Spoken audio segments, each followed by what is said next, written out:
Hello दोस्तों, welcome to my YouTube channel. दोस्तों, आज की वीडियो में आपको अपना एक एक्सपीरियंस शेयर करने वाला हूं जो कि है यूट्यूब पेमेंट को लेके। ठीक है, यानी कि जब मेरी यूट्यूब पेमेंट आई थी तो मुझे ऐसा लग रहा था कि शायद मेरी यूट्यूब की पेमेंट नहीं आएगी, क्योंकि मैंने वहां पे स्विफ्ट कोड ही गलत डाल रखा है। तो आज की वीडियो में आपको मुकम्मल तफसील से बताऊँगा कि अगर आप एक पाकिस्तानी यूट्यूबर हो और आपका जो बैंक का अकाउंट है वो यूबीएल का है, यानी कि यूनाइटेड बैंक लिमिटेड।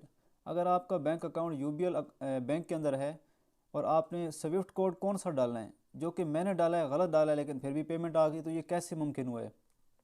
दोस्तों, जब भी हमें अपना बैंक अकाउंट ऐड करना पड़ता है गूगल एडसेंस के अंदर, तो हमें यहाँ पे एडसेंस के अकाउंट पे जाना पड़ता है पेमेंट वाले सेक्शन के अंदर।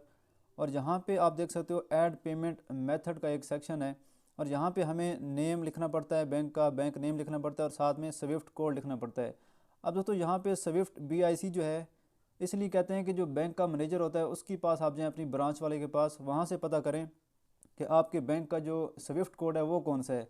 लेकिन आपकी इन्फॉर्मेशन के लिए बता दूं कि अगर आपने यूबीएल का बैंक अटैच कर रखा है अपने एडसन के अकाउंट के अंदर, तो ऐसे केस में यूबीएल का एक ही स्विफ्ट कोड होता है। तो स्विफ्ट कोड 8 करैक्टर का डालना होता है, लेकिन मैंने वहाँ पे 11 करैक्टर का, यानी कि 11 करैक्टर का मैंने स्विफ्ट कोड डाला है, फिर भी मेरी पेमेंट आ गई है। अगर आप ऐसी मिस्टेक कर रहे हो तो कोई दिक्कत वाली बात नहीं है, आपकी पेमेंट भी आपको रिसीव हो जाएगी। तो अब मैंने यूबीएल का कैसे डाला था स्विफ्ट कोड, मैं यहाँ पे गया था गूगल के अंदर और मैंने यहाँ पे लिखा था यूबीएल स्विफ्ट कोड। ठीक है, मैंने यहाँ पे लिखा यूबीएल स्विफ्ट कोड। तो आप देख सकते हो टॉप पे क्या लिखा है, यूनाइटेड बैंक लिमिटेड, और यहाँ पे लिखा है स्विफ्ट कोड। अब जो स्विफ्ट कोड के आगे चीज़ लिखी है वो ये लिखी हुई है UNILPKKA ठीक है, ये स्विफ्ट कोड यहाँ पे लिखा हुआ है। लेकिन ज़्यादातर जो स्विफ्ट कोड लोग डालते हैं वो 8 करैक्टर का ही डालते हैं, और वो ये है UNILPKKA। ठीक है, तो हमेशा आपको ये स्विफ्ट कोड डालना चाहिए। लेकिन मैंने क्या किया था, मेरे केस में मैंने ये जो टॉप पे लिखा हुआ है स्विफ्ट कोड, तो मैंने यहाँ सिंपली इसको यहाँ से ऐसे कॉपी किया था। ठीक है, कॉपी करने के बाद मैंने यहाँ पे जाके इसको पेस्ट कर दिया।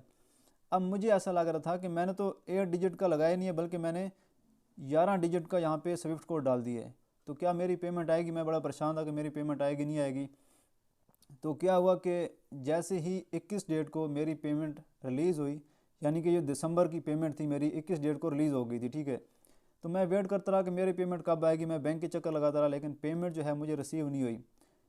लेकिन देखते ही देखते दोस्तों, 21 से लेके 28 डेट जैसी ही हुई, 28 दिसंबर को मेरे बैंक के अकाउंट में मेरी पेमेंट सही सलामत पहुंच गई थी। तो इसका ये मतलब है कि अगर आप स्विफ्ट कोड 11 करैक्टर का डाल रहे हो, यानी कि 11 डिजिट जो यहाँ पे लिखे हुए हैं, जो कि आपको स्क्रीन पे दिखाई दे रहे हैं, अगर आप यूबीएल का बैंक आपका अटैच है गूगल एडसेंस के अंदर, तो ये वाला स्विफ्ट कोड 11 करैक्टर का, यानी कि 11 डिजिट का आप डाल सकते हो।